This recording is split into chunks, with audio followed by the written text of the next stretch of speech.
welcome back to another episode of LeJuque&Friends. Long absence. Long It's been a while. Long hiatus, but we only bring you quality material and programming. And fine quality firearms. And today's no exception. We are doing an unboxing of a gun from CZ or CZ if you're American. If you're American. And it is definitely not a 550. Nope. Which is what we did the other time. We already did a unboxing of 550, so why would we do it again? Yep. Just remind us what that was. CZ 550 Lux Euro 270. Very nice. So the box looks the same, but definitely a different gun. We have a little clue here, or if you looked already at the title of the video, but whatever, let's play this game anyways. 30-30, 762 by 39, and 223. Well, it's definitely not the 30-30. Let's just put that out there. But it could be one of these two. We're not telling you which one yet, but let's pop the box open and find out.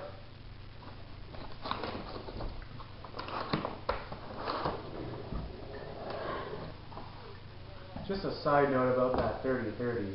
We realize that that's a dangerous bullet for a 30-30. This is just a demonstration, and I'm letting you know that we're not hand-loading dangerous ammunition or are stupid. That's just shoved in there because we didn't have a 30-30 because none of us own a 30-30 gun. Alright, it is a CZ 527. If you would have looked at the title of the video already. But not any 527, it's the Carbine. Or Carbine if you're American. That's right.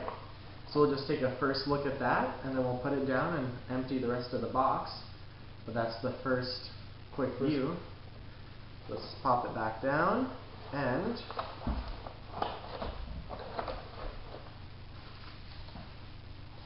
you open that up. The bolt comes in a bubble wrap bag. This is more true, because as like the CZ550 video, this isn't the first time we have it out of the box. But this video is more true to the original because I didn't have this bag. That's right, bubble wrap. Here's the bolt with that assisted feed claw, and it's a true micro Mauser action, and it's more true to the Mauser action than what the 550 is. The 550 is an improved Mauser action which cocks itself from closing the bolt and then decocks itself when opening the bolt, which is very unusual for Mauser action, but they call it an improved Mauser action. This bolt, however, you have to cock it manually yourself and decock it manually yourself, which is more true to the Mauser action. That's right. Whenever you want to manipulate the bolt into the gun or out of the gun, into or out of the action, it must be cocked. So you always have to make sure that it is cocked by rotating that cam in the back, which is on a spring, which is kind of hard, so you have to pull it and rotate it to cock that pin back. And as you can see, it's a very small bolt. Very small. It's like smaller than a 22 bolt. Almost, yep. Some 22 bolts are even larger than this, diameter-wise and length-wise. But let's put that aside for now, and let's look at other stuff. Got this useless instruction video. Well, it might not be useless for him, but mine was useless. It came with 6 videos of 2 different things, repeating itself over and over, which had nothing to do with the 550. You're not stupid either, you can figure it out. Yeah, you can figure it out. I'm pretty sure it's useless. Comes with a manual here, 527 manual. Doesn't discriminate which 527 it is. There's the full stock. On this side it has the Lux. And then So there's no French part to that manual, is there? No. Good. Yeah, there is. There is? Throw it away. You can't. It's in there. There's the Carbine right there. There's the American, you know, whatever. Different models. Everyone who owns a CZ recognizes this format of manual, so that's that.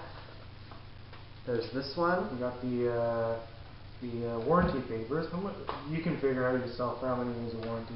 It might be the same 5, like straight across through everything. And it's got signatures by, well, not signatures, but stamps. There's people who verified that the rifle was safe to sell or ready to sell. Yep. So it says who it was packaged by and who inspected it and everything. And they're all women. All their names end in ova or ova. And Yeah, they're all women. 3 women looked at it, so I guess there's, barrel, action, stock, kind of makes sense. Mm-hmm. So there you go. That's what that one is. And then the last one is The test target. the test target from when they tested it at the factory when it was leaving.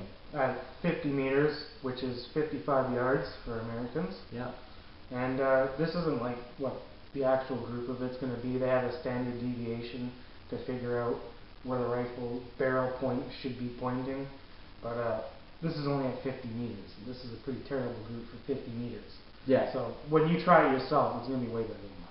Yeah, so the gun's put in a brace, and they know what to expect from a barrel that's shooting well. Mm-hmm. So as long as all the targets, when they shoot the gun out of the brace, shoot as well as that barrel, because they've done the research, right? Mm-hmm. They know it's shooting well. Yeah. So they just test that, and that confirms that the barrel is shooting as it's supposed to.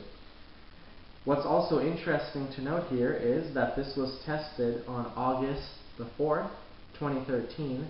It's the 23rd of August right now. 24th? Okay.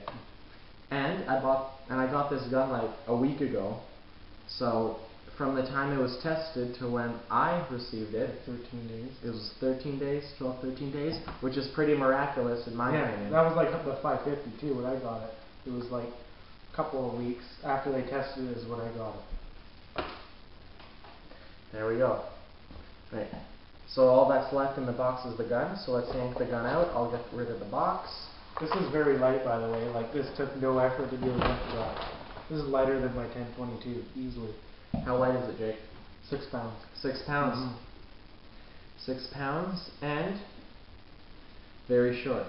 I don't recall exactly how short the whole gun is, but the barrel's 18.5 inches.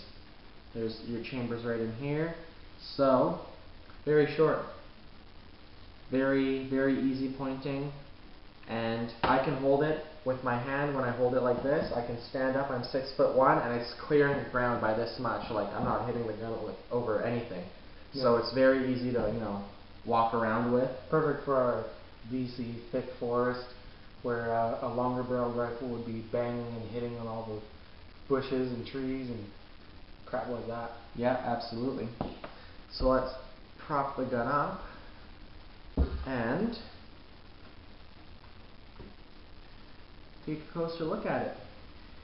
Let's start from the front. So it has iron sights, as you see. Sight. You can knock that off, I believe, whatever the hood is. I don't know why you would. It's slid on there, yeah. I see so many people knock it off and just, in my opinion, it's what really sets the look off of the gun. Yeah. So it's a hooded sight with the skylight on top, so you get some light in there. It's just a pretty standard bead. You can't adjust anything except the elevation on it, from what I believe. No windage. And the bead has a white dot on it. So you can add something that's dark. Yeah. So you won't lose it. There's just a regular kind of ramp leading up to where the sight sits. So it looks pretty classy. Nothing special or extravagant. It looks very old style. Yeah. Back in the day when no one bought scopes. Yeah. The rear part of the sight here, very normal. It's just the plate with the notch knocked in it. You can't adjust anything on there. So, they set it up at the factory. Yeah. And then, that's the way it works. And there's no point tinkering with it, really.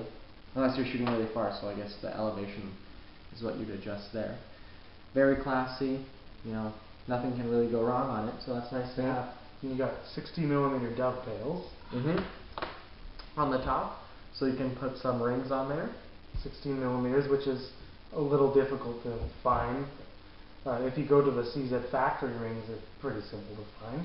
Yep, I've already bought some rings for it. CZ factory. They come with the little block here that fits in this notch. So when you put the rings on, as you clamp them onto the dovetail, that centers it perfectly. If you take the scope on and off, for it to not move windage-wise, and then that block, really fixes it in place. Yeah. So if you take the scope on and off, you're not going to have to sight it in every time. That's like my 550. I've got a scope on that now. We haven't made any videos on it in a long time, but it's got a scope on it now. And if I take the scope off and put it back on, it has not lost zero at all. All right, I think we can pop the bolt into the gun, get the complete look. Sure.